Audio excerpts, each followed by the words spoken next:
Assalamualaikum warahmatullahi wabarakatuh.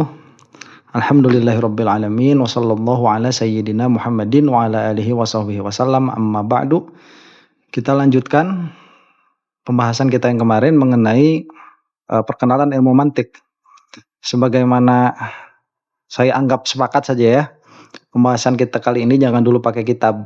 Ini insyaallah kalau minimalnya sekurang-kurangnya itu 1 minggu sekali bakal ada, maksimalnya mungkin ya nggak tahu kalau maksimalnya, kalau minimalnya satu minggu sekali lah pembahasan ini. Mudah-mudahan 1 bulan selesai mengenal ilmu mantik ini. Jadi saya anggap sepakat saja, kita jangan dulu masuk ke kitab ya. Nanti kalau sudah selesai ini, insya Allah nanti bisa ada pilihan mau masuk ke Sulamun Nawrok atau ke Qistosul Mustaqim. Pilihannya di antara dua itu. Nah, untuk melanjutkan yang kemarin, jadi sebagaimana sudah saya jelaskan bahwa yang namanya mantik itu sebetulnya di awalnya dulu itu adalah proses untuk mengolah informasi. Nah, jadi kita akan mengenal dulu sebetulnya ada berapa macam informasi yang bisa kita dapatkan. Nah, kemarin disebutkan kalau ada informasi ya datang kepada kita, jangan terkecoh oleh banyaknya kalimat, jangan terkecoh oleh banyaknya kata-kata. Karena sebetulnya informasi itu hanya yang diterangkan dan keterangannya atau mubtada dan khobarnya. Nah, kemarin ini sudah harus mulai terbiasa ya dengan kata-kata maudhu' dan mahmul. Jadi kalau ada perkataan misalkan Zaidun ustadzun, Zaid adalah ustadz atau Agus adalah seorang polisi, maka kita harus sudah tahu bahwa Zaid itu adalah maudhu' dan ustadz itu adalah mahmul.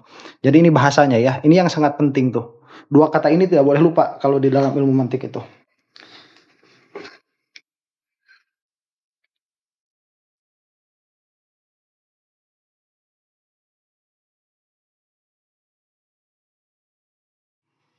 Nah ini, maudhu' dan mahmul. Bukan hadis maudhu' ya. Jadi maudhu' itu kalau misalkan nanti ada kata-kata seperti Zaidun ustadzun,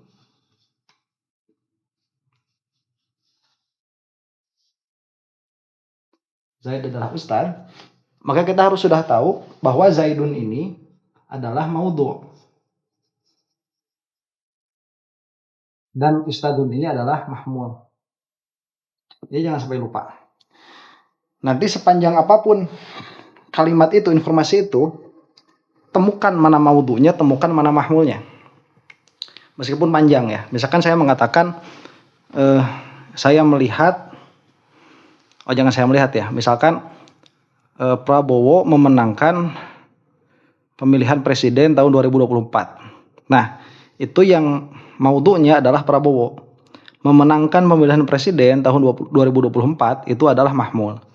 Nah, nanti bagian-bagian dari semua lafaz itu sudah masuk ke dalam pembahasan tentang bahasa. Mana yang menjadi kata keterangan tempat, mana yang menjadi kata keterangan waktu, dan lain sebagainya. Sampai sini mungkin bisa dipahami ya. Nah, jenis informasi yang masuk kepada kita itu ada 3 macam informasi. Yang pertama itu informasi seperti ini, yaitu Zaid adalah ustadz, atau Prabowo memenangkan Pilpres tahun 2024, atau misalkan kalau mau yang lebih serius, matahari adalah bintang terdekat kepada bumi. Nah, itu jenis pertama.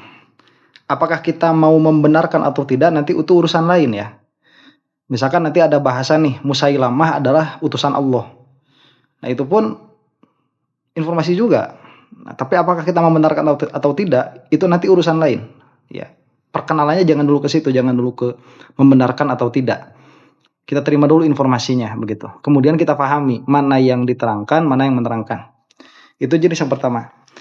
Jenis yang kedua itu adalah informasi yang jenisnya adalah kelaziman. Kelaziman itu barengnya satu perkara dengan perkara yang lain. Itu kalau sudah masuk bahasa mantik harus ingat bahasanya itu lazim. Jadi kalau kita mengatakan bahwa setiap ada benda yang terkena cahaya, maka pasti ada bayangannya. Nah, itu kita mengatakan bahwa benda itu lazim dengan bayangannya. Nanti dengan syarat selama cahayanya ada. Nah, itu bukan informasi menetapkan sesuatu kepada sesuatu, tapi itu informasi mengenai lazimnya perkara. Nanti juga kita bisa sebut itu ada maudhu, ada mahmulnya, tapi nanti bahasanya menjadi lain.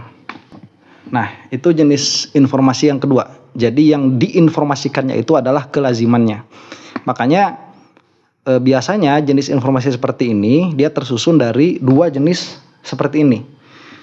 Kalau kita misalkan mengatakan Zaid telah datang, nah itu kan maudhunya Zaid, telah datangnya itu mahmul ya. Nah, kemudian kita juga mengatakan Agus telah datang. Nah, ini kan ada dua informasi nih, Zaid telah datang, Agus telah datang. Ini masih termasuk kepada jenis informasi yang pertama. Tapi apabila kita mengatakan setiap kali Zaid datang, maka Agus datang.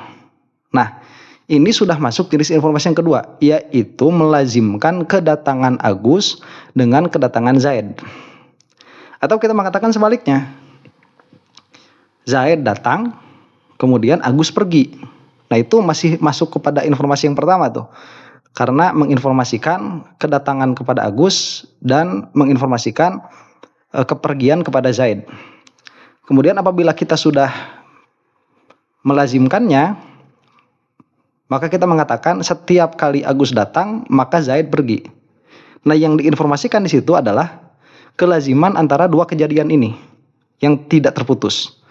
Apakah kita mau membenarkannya atau tidak, itu urusan lain ya. Nah, kalau misalkan mau lebih serius contohnya itu di dalam hadis ada hadis seperti ini. Man aradallahu bihi khairan yufaqihu fid din. Apabila Allah menghendaki kepada seseorang itu kebaikan, maka Allah memberi dia kepahaman di dalam agama. Nah, kalau kita breakdown ya, kita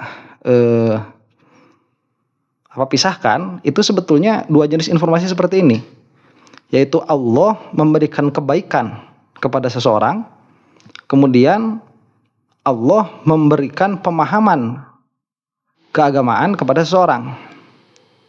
Kemudian apabila kelaziman ini disatukan, maka kita mengatakan, atau Rasulullah SAW berkata, apabila Allah menghendaki kebaikan, maka Allah memberikan pemahaman ke dalam agama atau pemahaman terhadap agama kepada orang tersebut. Nah, ini jadi kelaziman antara kebaikan yang diberikan oleh Allah dengan diberi pemahaman di dalam agama. Ini ada kelaziman begitu. Ada kejadian yang tidak terputus pada kenyataan. Itu informasinya. Nah, jenis informasi yang ketiga ini disebut taksim ya. Taksim itu pembagian. Jadi pembagian itu misalkan manusia jika tidak laki-laki, maka dia perempuan. Nah, itu jenis informasi yang ketiga. Nanti ini ada namanya juga. Ada namanya juga ini. Namanya itu Qodiyah, Syartiyah, Munfasilah. Nanti kita kasih namanya masing-masing ya. Ini kasih gambaran global dulu nih. Atau misalkan kita memberi pembagian bahwa yang namanya kalimah itu ada 3, yaitu isim, fi'il, dan huruf. Nah, itu adalah jenis informasi juga. Nah, informasi seperti ini adalah disebut pembagian, taksim ya. Nanti pembagiannya banyak. Cuman kita jangan dulu masuk ke situ, kita pahami dulu jenis informasinya. Jadi ini adalah informasi tentang ketersusunan suatu perkara dari perkara yang lain, atau kategorisasi satu perkara melalui perkara-perkara yang lain. Kalau misalkan saya mengatakan rokok adalah kertas, tembakau, dan filter, maka itu termasuk menjelaskan bagiannya. Kalau saya mengatakan bahwa kalimah itu termasuk isim, fi'il, dan huruf, maka saya menjelaskan tentang kategorisasinya. Jadi isim itu termasuk kategori kalimah, fi'il termasuk kategori kalimah, huruf pun termasuk kategori kalimah. Ini harus dipaham ya. nanti semua informasi ini dia bisa salah dan bisa pula benar. Indikator atau indikasi benar dan salahnya nanti kita bahas. Nah, jadi secara global saja dulu ya.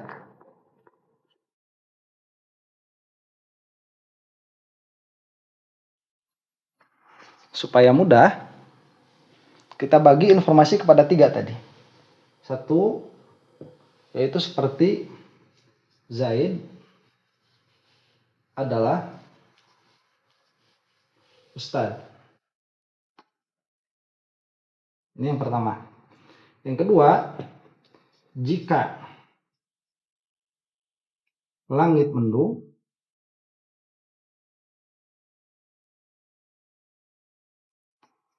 maka hujan turun.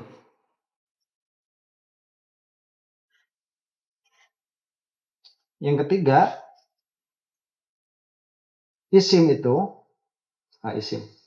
kalimah itu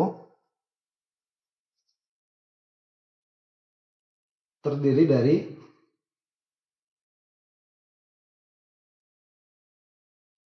isim, fi'il, dan huruf. Nah, ini 3 jenis informasi. Nanti kalau mau saya kasih PR ya, biar disetor begitu. Nanti saya kasih artikel, kalau mau komentar nanti di bawah ya. Nanti saya kasih artikel atau saya kasih Al-Quran. Jadi mau mana dulu nih kita latihannya. Kemudian nanti sama kalian itu, sama antuna semua, diklasifikasikan mana yang termasuk informasi pertama, mana informasi kedua, mana informasi yang ketiga ya. Itu nanti diklasifikasikan begitu. Nah, jika kita sudah paham sampai sini, maka kita kasih nama dulu nih supaya kita tahu, supaya kita paham. Jadi tadi kan kita mengatakan maudhu dan mahmul ya. Kita bagi juga ini kepada maudhu dan mahmul. Jadi Zaid ini adalah maudhunya. Ustadz ini adalah mahmulnya. Nah, coba lihat nih yang kedua ya. Jika langit mendung, maka hujan turun. Ini pun sebetulnya tersusun dari informasi yang pertama. Jangan pakai jika ya. Jadi langit mendung. Kan langit mendung. Tuh mendung ini dia yang menerangkan. Langit ini yang diterangkan. Hujan turun. Ya, maka hujan turun. Hujan ini yang diterangkan. Turun ini yang menerangkan. Nah, kedua kejadian ini dia ditempelkan, disambungkan, dilazimkan. Informasinya bahwa langit mendung dan hujan turun ini memiliki korelasi yang tidak terlepas. Itu informasinya. Kamu mau membenarkan atau tidak itu nanti urusan lain. Ya. Jadi mana dikatakan maudhu mahmulnya? Kita katakan langit mendung ini menjadi maudhu. Hujan turun ini jadi mahmul. Nah, cuman pada jenis yang kedua ini nanti namanya berubah. Langit mendung, yang pertamanya ini yang menempel dengan jika, yang menempel dengan syarat, nanti disebutnya syarat itu. Yang menempel dengan jika kita sebut namanya muqaddam. Ya, muqaddam. Atau kita sebut malzum. Ada 2 nama tuh. Pilih yang mana. Bagusnya hafalin dua-duanya ya. Ada yang namanya itu apa tadi muqaddam, bisa juga disebut malzum. Nah, yang nempel dengan maka yaitu hujan turun ini disebut tali atau kita sebut tadi apa muqaddam ya, muqaddam sama tali atau kita sebut lazim. Jadi kalau mau menyebut ini lazim, maka setelah makanya itu hujan turun, dia menjadi lazim. Kalau kita menyebut ini malzum, maka kita sebut ini lazim. Kalau kita mau menyebut ini muqaddam, maka kita sebut ini tali. Nah itu penamaannya ya. Nah kemudian yang ini nih, kalimah itu terdiri dari isim, fi'il, dan huruf. Ini pun sama. Kalimah itu dia menjadi maudhu yang diterangkan. Nah, isim, fi'il, dan huruf ini menjadi mahmul yang menerangkan. Nah, mahmul. Cuman kalau sudah seperti ini nanti namanya lain lagi, bukan maudhu mahmul. Ini namanya maksim, yang ini namanya maksam. Ya, ini maksam, ini yang dibagi. Ini yang membagi. Atau ini kosam, ini kosimnya. Ya, ini yang dibagi, ini yang dibaginya. Begitu. Nah, nanti di kitab akan kita lihat ya. Kalau bahasa saya ini salah pada yang ketiga ini. Ya, itu antara namanya itu maksim sama maksam. Maksimnya itu ya yang ini yang bawah. Isim, fi'il, huruf itu maksim. Kalimah itu maksam. Atau bisa disebut kosim. Ala kulli halin, kita sudah mengenal istilah dulu. Jadi ingat mubtadiin itu tugasnya kumpulin aja istilah ya. Jadi kalau misalkan kita melihat ini, kita bisa mengidentifikasi oh ini maudhu, ini mahmul. Kemudian kita melihat ini, kita bisa mengidentifikasi oh ini muqaddam, ini tali. Kemudian ketika melihat seperti ini, kita bisa mengidentifikasi ini kosam, ini maksimnya begitu. Nanti bagian-bagiannya juga ada namanya juga. Jangan ke situ dulu ya. Kalau sudah bisa mengidentifikasi seperti itu, maka selamat. Kalian sudah mengenal apa yang dinamakan dengan istilah-istilah di dalam ilmu mantik. Begitu. Jadi sudah ada pengenalan ya, sudah naik level dari tadinya tidak tahu menjadi tahu. Meskipun tahunya baru sedikit. Nah, kita kasih lagi istilah satu lagi ya. Jenis informasi yang pertama, Zaid adalah ustadz, ini disebut qodiyah hamliyah. Ini namanya qodiyah hamliyah. Qodiyah hamliyah. Qodiyah hamliyah. Ini kayaknya nggak enak saya juga ngajarnya. Insya Allah nanti pakai tablet aja ya di pertemuan selanjutnya insya Allah. Yang kedua, jika langit mendung maka hujan turun, yang seperti ini informasinya, dia disebut qodiyah syartiyah. Sebetulnya yang kedua dan yang ketiga ini namanya sama, qodiyah syartiyah. Tapi karena kalau sama plak-plak itu nanti kita susah membedakannya, maka dinamailah yang kedua ini qodiyah syartiyah. Muttasilah, ya, muttasil bersambung. Yang ketiga ini kita namai qodiyah syartiyah munfasilah. Berpisah, munfasil. Nah itu namanya. Jadi ini qodiyah hamliyah, ini qodiyah syartiyah muttasilah, ini disebut qodiyah syartiyah munfasilah. Semuanya ini dia sah disebut qodiyah. Jadi ini qodiyah, qodiyah, qodiyah. Ini nama besarnya nih. Nah cuman karena berbeda, maka dibedakan namanya. Ini hamliyah, ini syartiyah muttasilah, ini syartiyah munfasilah. Gitu. Nah, jadi banyak PR untuk dihafalkan. Ini harus tahu ya. Ngaji mantik begini dulu, mengenal dulu istilah. Nanti insya Allah coba setuju apa enggak kalau saya kasih PR. Nanti kita buatkan grup WhatsApp-nya biar kita bisa belajar bareng-bareng begitu ya. Nanti saya kasih beberapa artikel. Kemudian sama antum semua ini tinggal dicari, diklasifikasikan mana yang qodiyah hamliyah, mana yang qodiyah syartiyah muttasilah, mana yang qodiyah syartiyah munfasilah. Nah ini kalau ada apa-apa silahkan tanyakan di bawah. Kalau ada kritikan, ada masukan juga silahkan berikan di bawah. Insya Allah saya itu khodamnya Anda semua ya. Anak khodimul ilmi. Jadi bagi siapapun yang ingin tolab ilmu ya silahkan. Saya insya Allah menservis sebaik mungkin begitu. Mudah-mudahan kita semua diridhoi oleh Allah Subhanahu wa taala. Wallahu taala alam bisawab. Assalamualaikum warahmatullahi taala wabarakatuh.